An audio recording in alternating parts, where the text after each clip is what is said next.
houve vários incidentes. Principalmente os ataques de drones, aquelas frotas de bombardeiros russos. Então, vamos começar com alguns desses acontecimentos e a possível resposta russa. Então, Sean pergunta, a Rússia vai usar armas nucleares em resposta a esses ataques recentes? E se isso acontecesse, como o Ocidente reagiria? Então, quero dizer...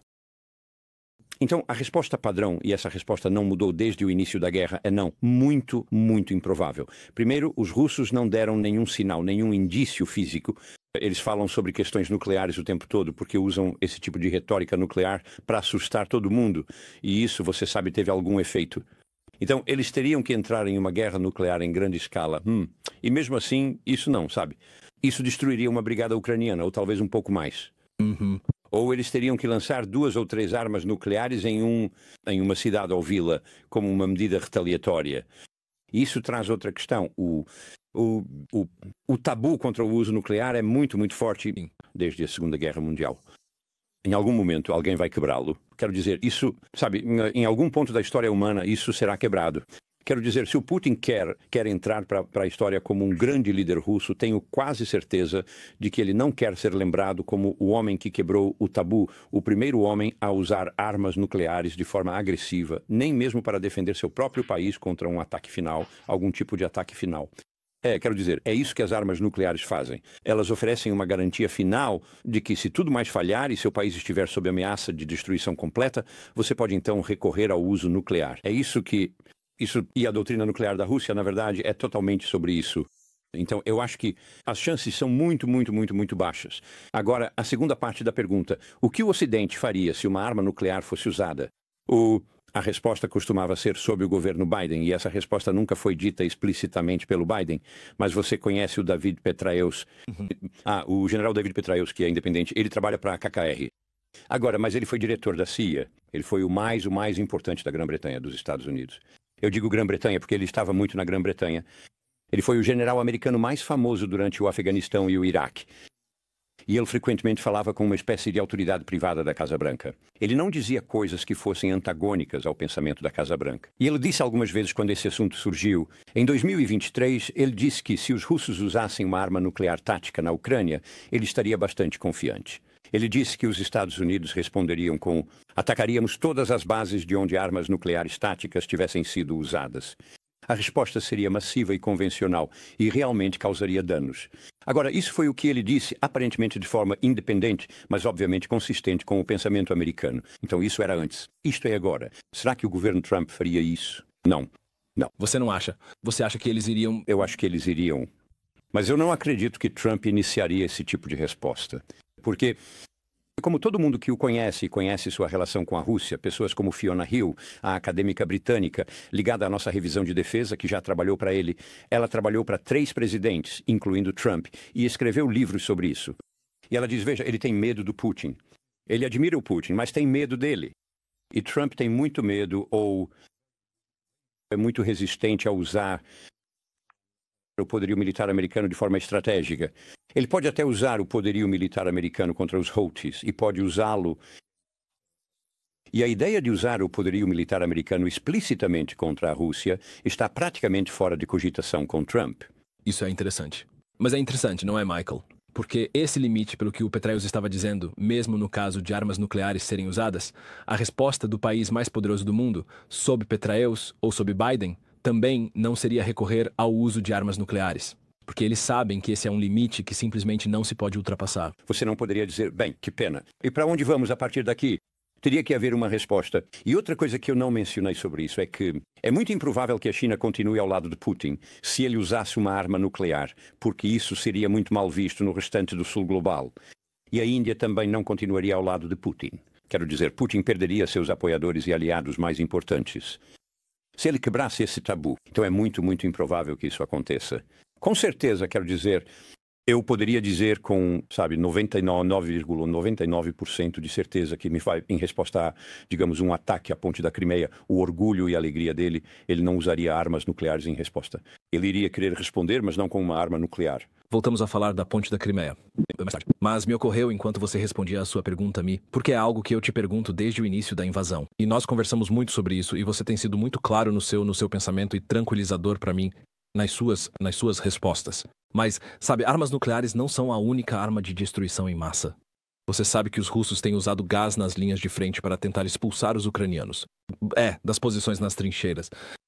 Há alguma sugestão de que os russos poderiam usar outro tipo de arma que não atinge o limiar nuclear, mas é mais do que convencional.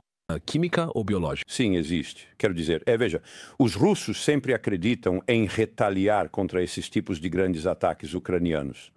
E a retaliação deles, de modo geral, tem sido mais bombardeios, sabe, bombardeios relativamente convencionais com drones e mísseis balísticos. Então, seria de se esperar que eles tentassem realmente intensificar isso e tivessem, digamos, 4 ou 5 dias de ataques aéreos muito intensos, deixando muito claro que essa é a resposta deles para que os ucranianos saibam. E os ucranianos já terão decidido que isso era provável. Eles já terão levado isso em conta na resposta deles.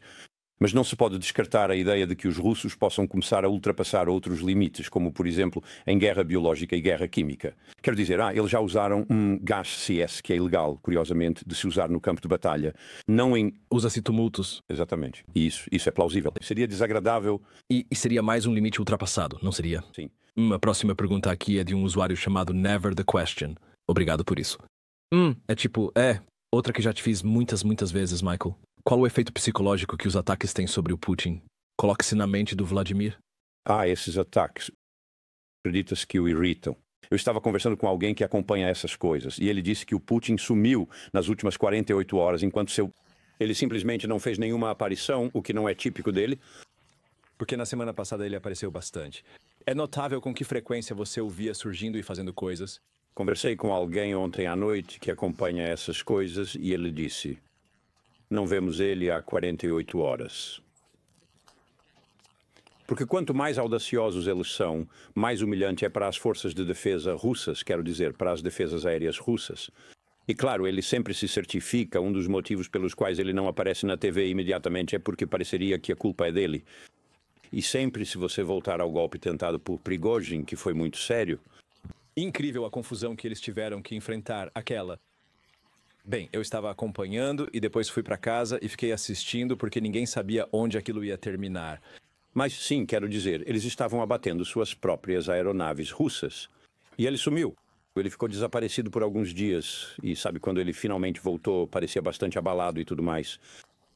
Mas ele faz questão de desviar o foco. E eu não ouvi, posso estar enganado sobre isso, mas até agora não ouvi um relato realmente convincente da Rússia sobre como isso aconteceu. Os blogueiros russos estão divulgando o que está circulando no Ocidente. Esses containers em que o teto meio que se abre e revela todos esses drones de primeira pessoa. Quero dizer, isso é algo incrivelmente engenhoso e isso está circulando na blogosfera, especificamente na Rússia. Mas acho que os principais canais russos ainda não usaram esse material.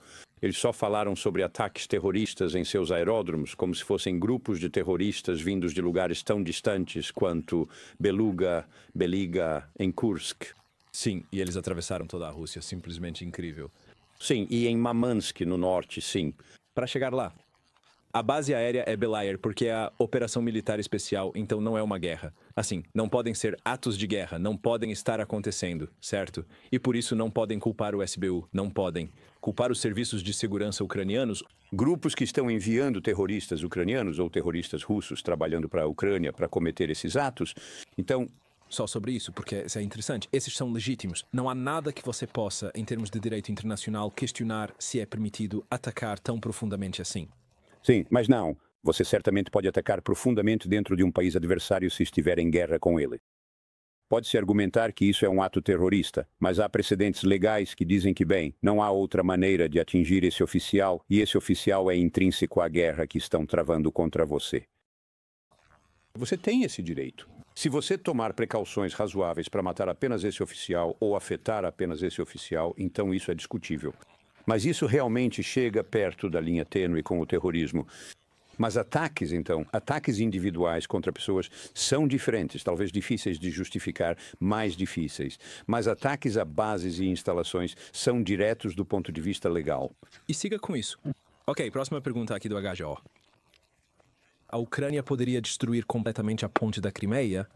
Ou é suficiente continuar atacando-a e causar incômodo após incômodo para a Rússia? Então, acho que essa é a terceira vez que eles atacam a ponte da Crimeia. Vimos aquela explosão de caminhão ou bomba logo no início. Outubro de 2022 e depois, em julho de 2023, houve um tipo de ataque com drone aquático, que é um drone marítimo, drones marítimos. Chegaram por baixo e causaram bastante dano. E esse é o terceiro ataque. Sim, é muito difícil destruir totalmente a ponte. Ela tem 12 milhas de extensão, então é a ponte mais longa da Europa. Tenho quase certeza de que é a maior ponte que os russos já construíram, ou pelo menos a mais longa, eu acho. Vou conferir. Ah, sim. Enquanto você faz isso, eu vou conferir também. O número 12 milhas de comprimento eu acho que é bem seguro. E eu sei que é a ponte mais longa da Europa. Estou tentando descobrir exatamente quando ela entrou em uso. 2018, eu acho. 2018. Então, estou certo, foi depois da anexação da Crimeia. Ah, sim, essa era a ideia. Tínhamos um especialista russo muito bom conosco que disse: olhe para essa balsa, ela só consegue levar cerca de 6 veículos 3 vezes por dia. Inadequada para a cidade. Não havia como eles abastecerem a Crimeia do jeito que estava com a balsa Kursk. Eles vão ter que construir uma ponte. Jimmy disse: sério, Igor, você tem certeza? Ele respondeu: sim, eles vão construir uma ponte, vão mesmo. Ele estava absolutamente certo. Em 2018 ficou pronta, sim, então eles levaram 4 anos para construí-la. Mas é o orgulho e a alegria do Putin. Porque é mais fácil construir uma ponte que fique apenas 6 metros acima da água do que uma a 60 metros de altura. Então, a parte vulnerável é onde você vê os grandes arcos, e é justamente aí que, em todas as vezes que foi atacada, os ataques aconteceram. Seria possível destruir completamente a ponte? Não, na verdade não. Mas você poderia continuar danificando-a até que se torne inviável para o uso no abastecimento militar. E esse ataque, menos espetacular do que os outros por ser contra o suporte, tem como objetivo tornar a ponte insegura, deixá-la vulnerável, estruturalmente vulnerável, principalmente para que os russos não possam enviar grandes cargas de suprimentos por trem sobre ela. Não é tanto, quero dizer, o tráfego é uma coisa, e eles gostam do simbolismo de ter que fechar a ponte. Mas, na verdade, o alvo principal é a linha do trem, porque é por ali que passa muita coisa. A linha do trem fica ao lado das estradas, como se fossem 2 pontes na prática. E o que eles querem é impedir os russos, ou tornar inseguro para os russos enviarem munição e suprimentos por essa linha de trem para a Crimeia, que é um importante centro de abastecimento. Ou era... Acho que do ponto de vista da engenharia, se você destruir partes dos trilhos, isso pode ser facilmente substituído por engenheiros. Você pode voltar ao comando de bombardeiros na Segunda Guerra Mundial e perguntar a eles: quão difícil é bombardear pontes? Muito. Primeiro, é difícil acertá-las. E, em segundo lugar, é difícil acertá-las de forma suficientemente eficaz para impedir que sejam reparadas. Então, acho que implícito na pergunta aqui do HJ, provavelmente pensando naqueles mísseis Taurus sobre os quais temos falado nas últimas semanas, é se eles conseguiriam destruí-la. Enorme. Contra-ataques aéreos. É por isso que eles estão optando por explosivos? Nas estruturas. Porque se você consegue chegar até lá pelo mar, é um jeito mais fácil de... Então, o primeiro ataque parecia ser uma bomba em um caminhão. O segundo ataque foi com drones marítimos que basicamente navegaram até lá, praticamente por baixo d'água. E nós, talvez a gente descubra nos próximos meses, mas eles conseguiram colocar algumas cargas que obviamente foram detonadas remotamente, cerca de 1 tonelada de explosivos. Então, os ucranianos vão ter que continuar sendo inventivos, mas eles poderiam tentar, assim que conseguirem mísseis Taurus, poderiam tentar simplesmente fazer buracos na ponte mais adiante, não na parte mais vulnerável, só para dificultar. É isso que eles poderiam fazer. E isso faz parte da tática, desse tipo de ataque de sabotagem para... Difícil? Quero dizer, só sobre os ataques de drones e o fato de que esses drones foram trazidos por caminhão. Uma pessoa em um podcast que eu ouço regularmente disse que agora os russos vão ter que inspecionar cada caminhão que entra lá. Certo. O pesadelo logístico que está sendo causado pelo fato de que você não pode confiar em nenhum veículo que cruza suas fronteiras. Exatamente. Motoristas russos dirigiam os caminhões e não sabiam o conteúdo. Eles só foram instruídos a levar esse container para uma área. Havia um repórter interessante com um dos motoristas que disse: só me disseram para ir até um acostamento e parar lá e alguém viria me encontrar. Isso mostra que tudo faz parte da economia paralela. Ele estava levando para um acostamento onde um senhor iria encontrá-lo. Incrível. Então ele não se importava presumivelmente com o que havia no caminhão e estava sendo pago pelo que fazia. E há muito disso, claro, há muito disso acontecendo na Rússia e também na Ucrânia, aliás.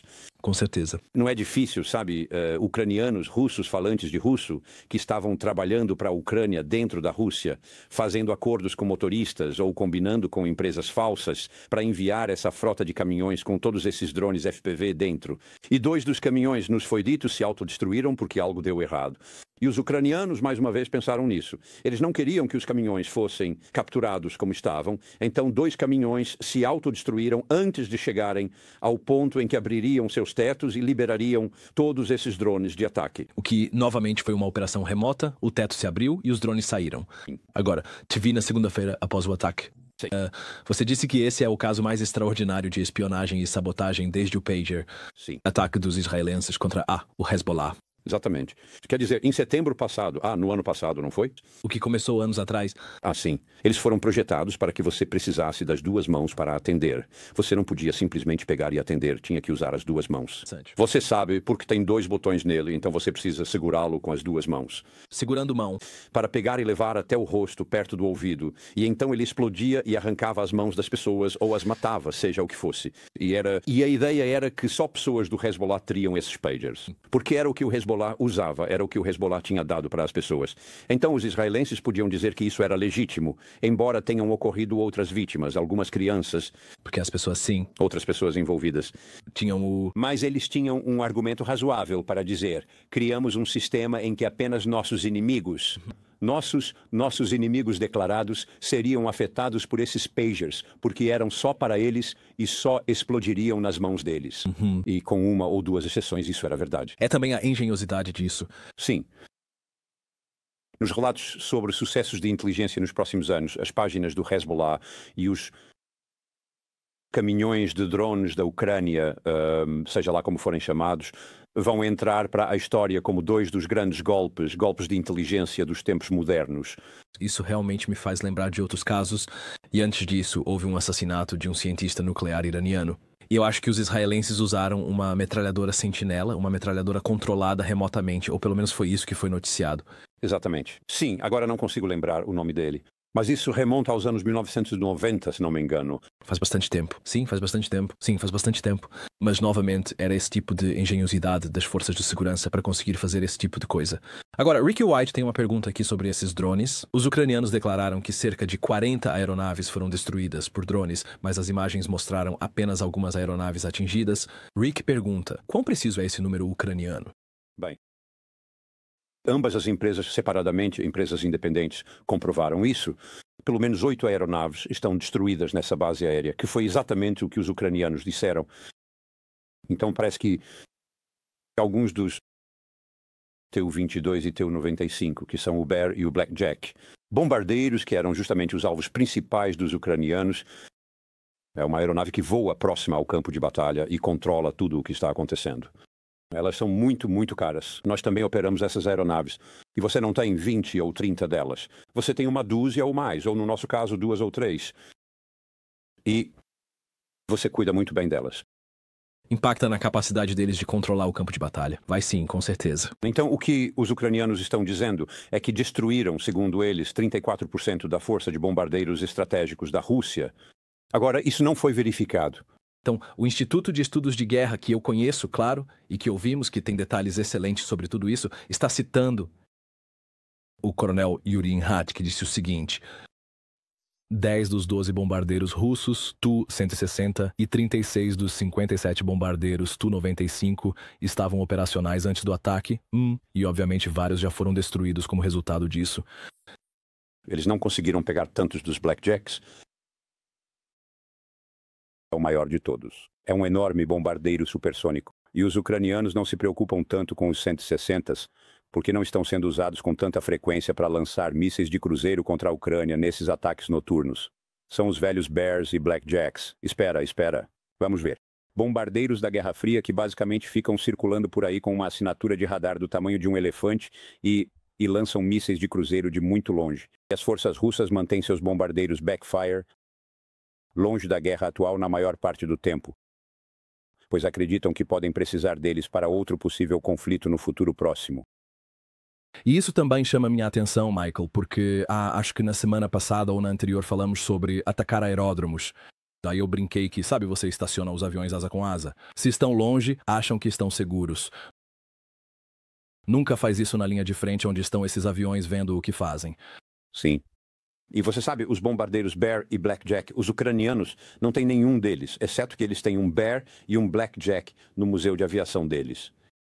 E eles usam esses dois para descobrir, mas eles usam essas duas peças de museu para descobrir onde estão os tanques de combustível, onde estão centralizados os sistemas de controle, onde esse pequeno drone precisa atingir o bombardeiro para causar o máximo de dano possível. E então eles trabalharam nas duas peças de museu como o algoritmo para o ataque de bombardeio deles.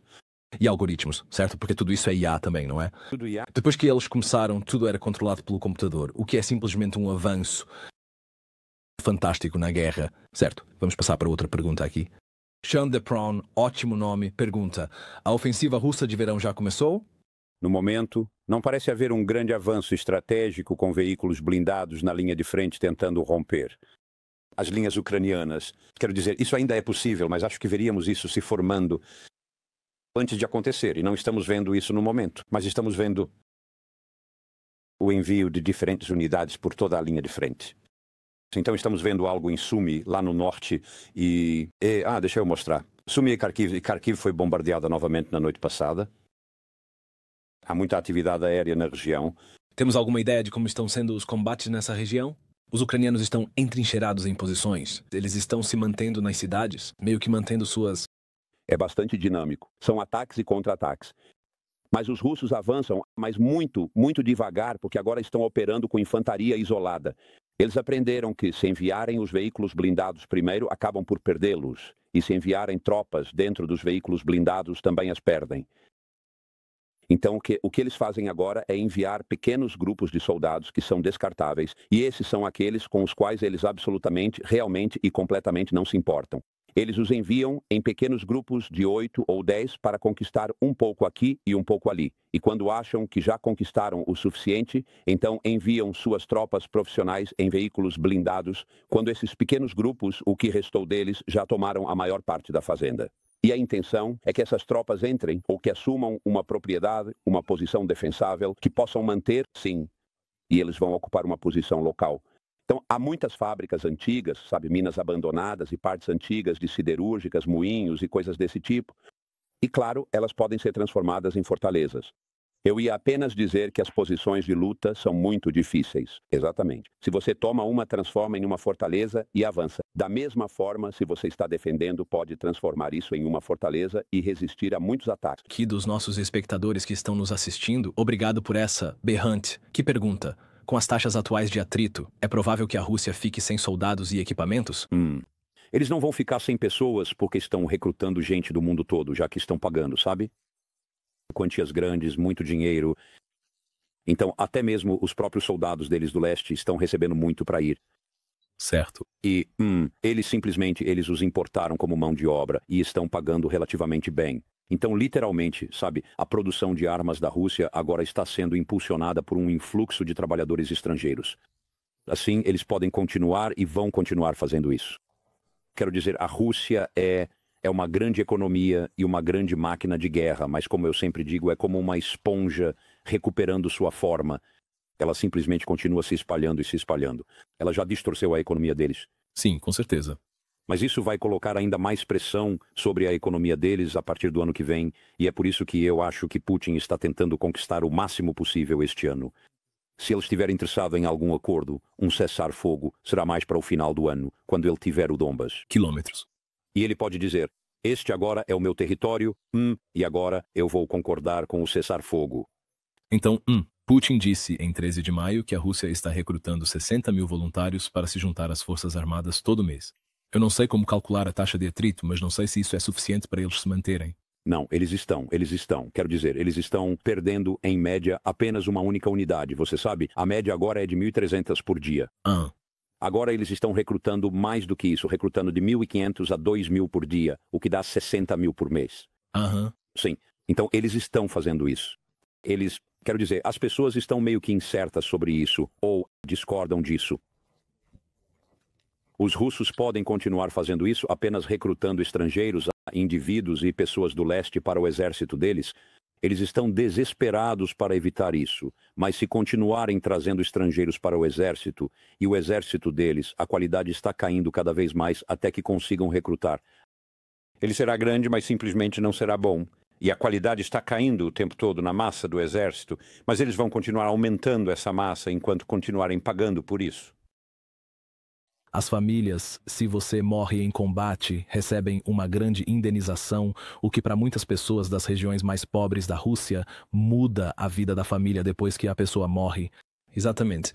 Há todo tipo de relatos anedóticos de vizinhos dizendo: olha só fulana, ela está andando por aí no carro que o marido morto comprou para ela. Porque é isso, sabe? Poder comprar um carro, ter uma casa para o genro ou para uma filha e o genro. Todas essas coisas são inacessíveis para muitos russos, especialmente a leste de Moscou. E pagar por 19 milhões de rublos, acabei de ver aqui. Acho que isso dá talvez cerca de 68 mil dólares americanos para um soldado que ficou incapacitado. Exatamente. E eu acho que o salário médio é em torno de 13 mil, 15 mil dólares. Então, estamos falando... Eles estão ganhando bem, se conseguirem isso. Sim, você recebe um bônus de assinatura, que é tipo 3 ou 4 vezes o salário médio, pago de uma vez só. E depois você recebe um salário muito mais alto. Isso varia de região para região, se você morrer. E também você recebe muitos benefícios para veteranos. Então, se você sobreviver, recebe todo tipo de privilégio como veterano pelo resto da vida, tanto você quanto sua família. Portanto, é um pacote bastante atraente para pessoas relativamente pobres e que estão dispostas a correr o risco. Vamos passar para a próxima pergunta. É do CD Okud. A Ucrânia vai atacar o Kremlin. Parece...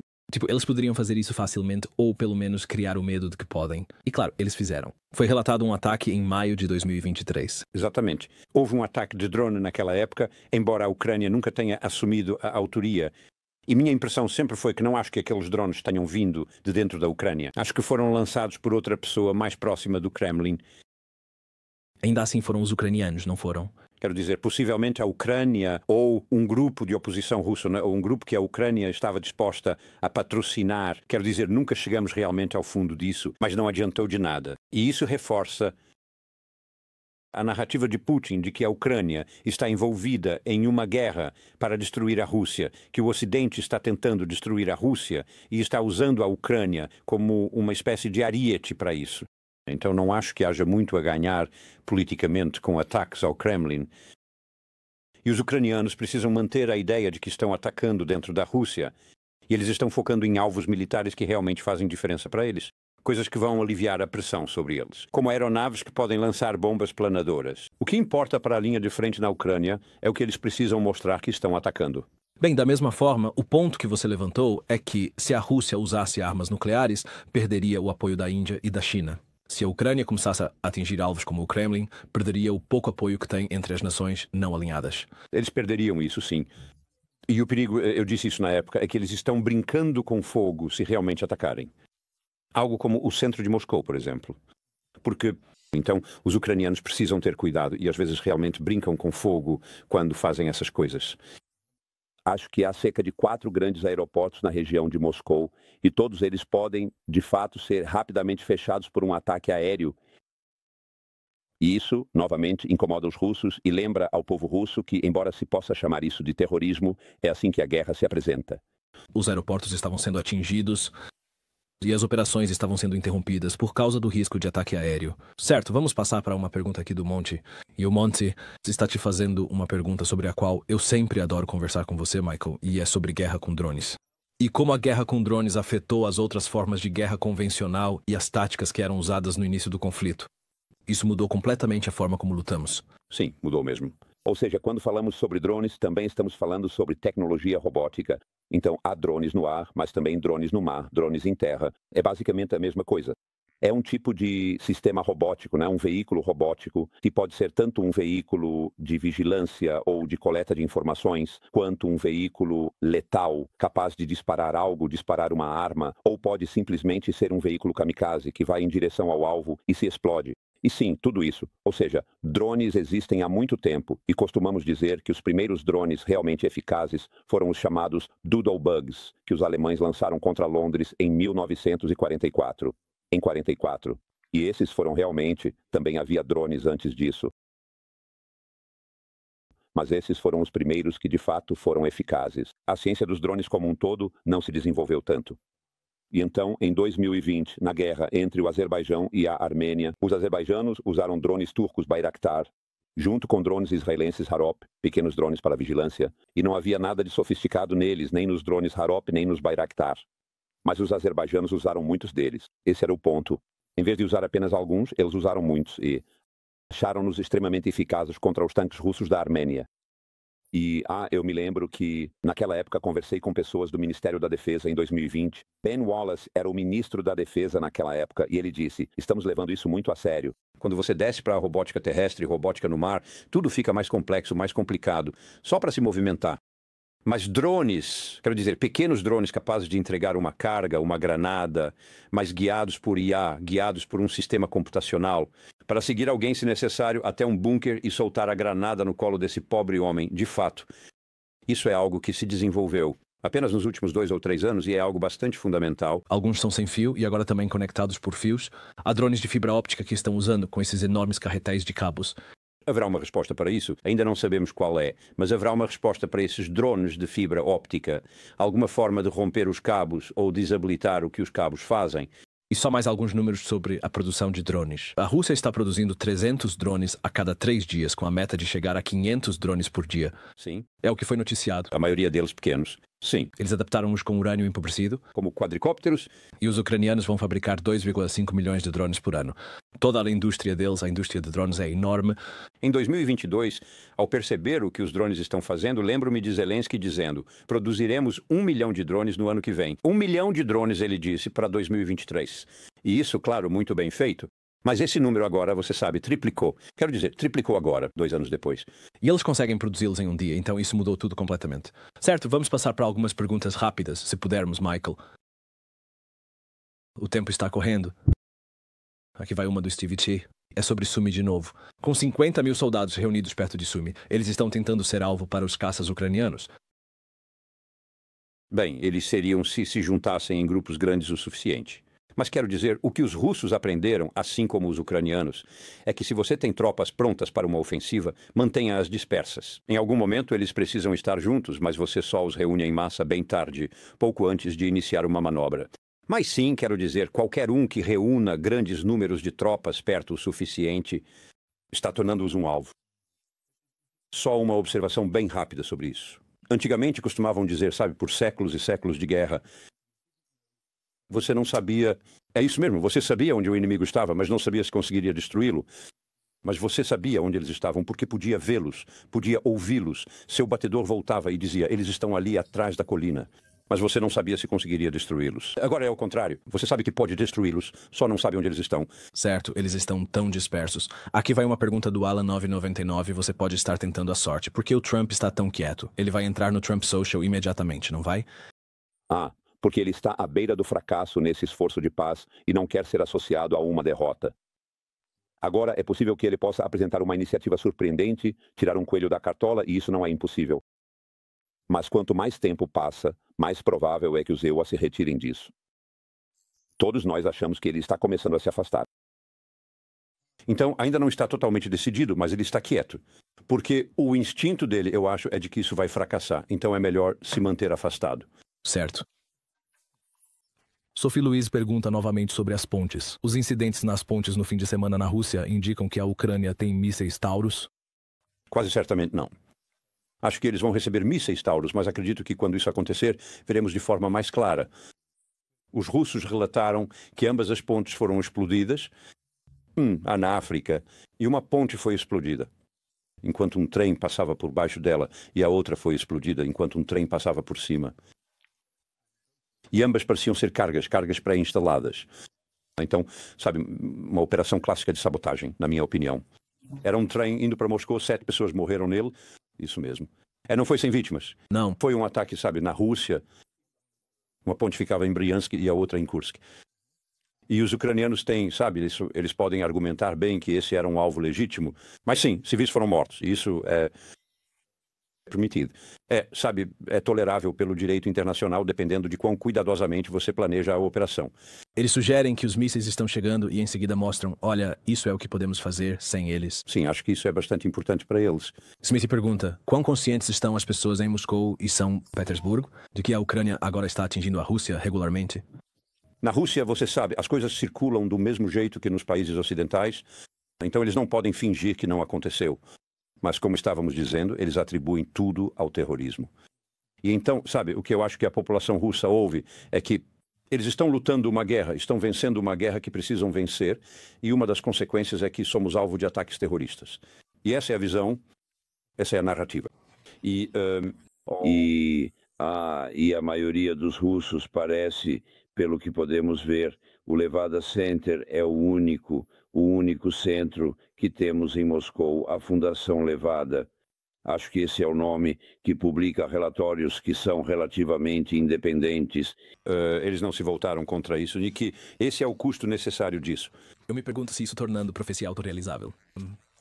Essas décadas de propaganda dizendo que o Ocidente é seu inimigo e de repente você está em uma operação militar especial contra esse regime nazista que disseram está além da sua fronteira. E coisas estão acontecendo em Moscou e São Petersburgo. Isso reforça a crença que te foi incutida. E eles parecem indicar que a população russa também não apoia a guerra. Eles hesitam. Acho que a opinião pública russa é especialmente frágil em relação a isso.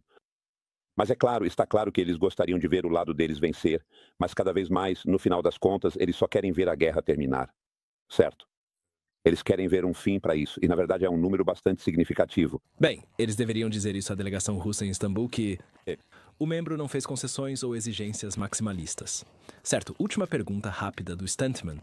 Você acha inteligente publicar para todos verem, especialmente russos, como conseguiram colocar drones no país deles? Bem, isso eu entendo o argumento aí. Isso é um tipo de julgamento que o SBU e o Zelensky... Mas isso significa que será difícil repetir o feito uma segunda vez. O que também é um adendo a isso. Como você me disse ontem, há ucranianos de alto escalão nos Estados Unidos no momento para mostrar, olha, isso é o que podemos fazer se vocês continuarem com isso. Exatamente, é isso. Quero dizer, Andriy Yermak está lá, que é o chefe de gabinete do Zelensky. Assessores no Capitólio e com membros do Congresso vão dizer, olha, nós não fomos derrotados. Nós não somos, somos a vítima nisso, mas não estamos mortos e enterrados. Ainda podemos continuar a lutar, causar danos aos russos. Vejam o que podemos fazer. Foi indicado um risco aumentado de futuros conflitos, incluindo ataques ao Reino Unido, potencialmente. Você acha que já é hora do público começar a se preparar? Bem, essa é uma boa pergunta porque é a grande questão sem resposta da revisão de defesa estratégica. A revisão de defesa trata do que a defesa britânica vai fazer e o governo está apoiando isso. Então agora é uma política de governo e estamos levando isso adiante para a OTAN. O que ninguém sabe é se o público vai aceitar isso, porque o que a análise diz é que precisamos parar de pensar em nós mesmos como se estivéssemos em um período de paz prolongada. Já estamos, de certa forma, em guerra com a Rússia. Os russos já estão travando uma guerra contra nós até o limite, com ataques cibernéticos, ataques aos nossos oleodutos, ataques aos nossos cabos, e isso pode piorar muito. Ainda não estamos em confronto militar, mas é para lá que estamos caminhando. E precisamos estar preparados para isso. Esperamos evitar isso por meio da dissuasão, mas para dissuadir é preciso estar preparado para agir. E o outro lado precisa ver que você é capaz de fazer isso, que você tem essa capacidade e está disposto a usá-la. E vamos descobrir, imagino no próximo ano ou dois, quando os sacrifícios que precisam ser feitos para implementar essa revisão de defesa em termos de, seja com impostos mais altos ou com gastos, coisas sobre as quais estamos falando hoje na revisão de despesas.